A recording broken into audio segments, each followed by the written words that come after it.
We've all seen the sci-fi movies, right? The helpful robot butler, the smart home assistant that actually does stuff.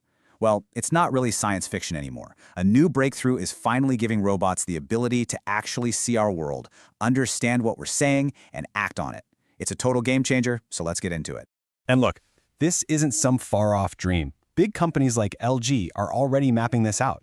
They're talking about a zero-labor home. I mean, just let that sink in for a second.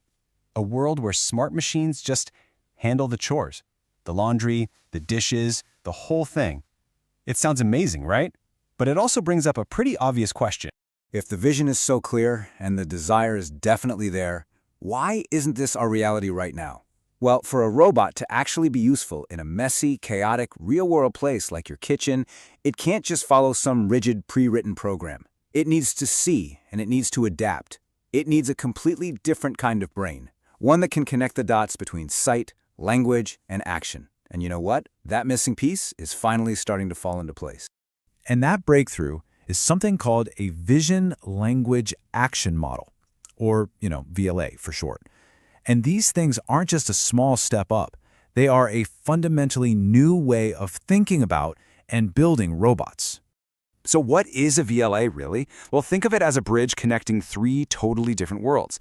It's a single, unified system that takes what a robot sees with its cameras, connects it to what it understands when you give it a command, and then maps all of that directly to a physical action it can take. It's what closes the loop, creating this seamless flow from just hearing an instruction to actually getting something done. And it all boils down to this really simple but incredibly powerful loop. Let's say the robot sees your messy kitchen counter. It sees the dirty mugs, the crumbs, a stray spoon. That's step one, see. Then you say, hey, clean up the counter. The VLA connects those words to the objects it's seeing. That's step two, understand. And then it generates the exact motor commands needed to pick up each mug, wipe away the crumbs, and put the spoon in the dishwasher. Step three, act. See, understand, act. It's this constant cycle that lets it work in our ever-changing world. And this is where you really see what a monumental leap we're talking about. Your typical robot, the kind on a factory assembly line, it's a master of doing one thing perfectly, over and over, in a totally predictable setting. But ask that same robot to pick up a coffee mug it's never seen before from your cluttered desk, and it's completely lost. A VLA-powered robot, though, it can actually generalize from all the things it's seen before to handle that new mug, in that new spot, without anyone having to write a single new line of code for it. So, how does this actually happen? How does a VLA go from a broad command like, get me a drink, to the super specific, tiny movements of its arm, wrist, and gripper? Let's kind of peek inside the robot's mind and see how it actually thinks through a problem. Because you have to remember, at any given moment, the robot has to make a choice. Even just moving its arm 1 inch to the left instead of right is a decision. So how does it figure out what its very next move should be? Well, it thinks using something called an action token. You can basically picture this as the robot's next intention, like a little sticky note it writes for itself, saying, okay, this is what I'm doing next. It's a simple, digestible plan for its immediate future. And what's really cool is that this little plan can show up in a few different ways. The simplest way is just plain language. The robot essentially talks itself through the task, step by step. Okay, first I will pick up the red block. It's super intuitive, right? But language can also be vague. I mean, how high should it lift it? How fast? The details are missing. So a more precise way is for the robot to generate a line of code. It's basically thinking in the language of its own abilities, calling on these predefined skills it has in its library. This is way more structured and powerful for sure, but it's also limiting. The robot can only do things that are already in its skill library. It can't really improvise. Okay, now this is where it starts to feel like real science fiction. The robot can generate a goal state. It literally imagines a picture of what the world should look like after it finishes its next move. It creates this target image in its mind, and then it works backward to figure out the exact physical movements it needs to make reality match that picture. I mean, that's a huge shift from just following instructions to truly goal-oriented thinking. But for a robot to do any of this, to imagine a future and then make it happen, it first has to learn an incredible amount about our world. And that learning process is really structured in a way that researchers call the AI training pyramid. So at the very bottom, the foundation of the whole thing, it's all about sheer scale.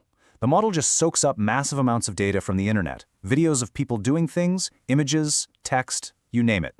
This is where it learns basic common sense. It learns that cups are for drinking, that doors have handles, that dropping things makes them fall. The next layer up is like a bridge. It's all about practice.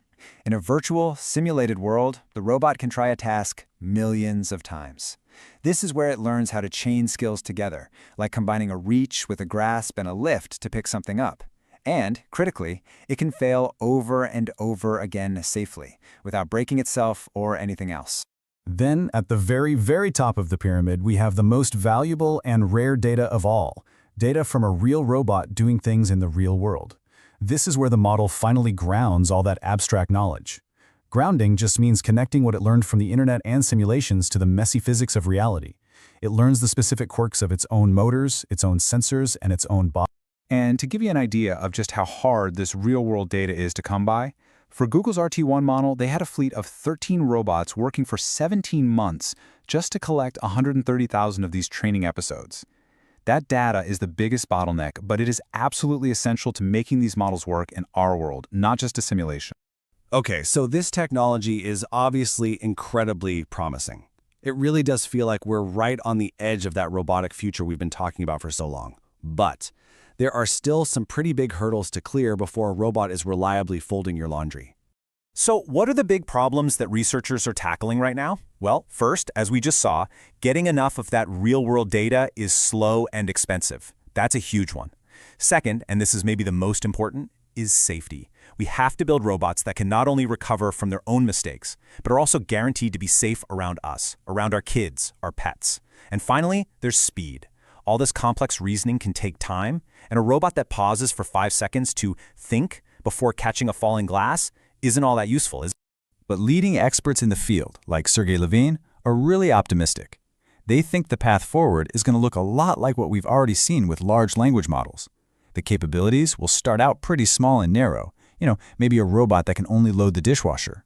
But as the data gets better and the models get bigger, that scope is just going to grow and grow until these systems can handle an amazing variety of tasks. So we are building machines that don't just calculate things. They perceive and interact with our physical world in a way that feels genuinely intelligent.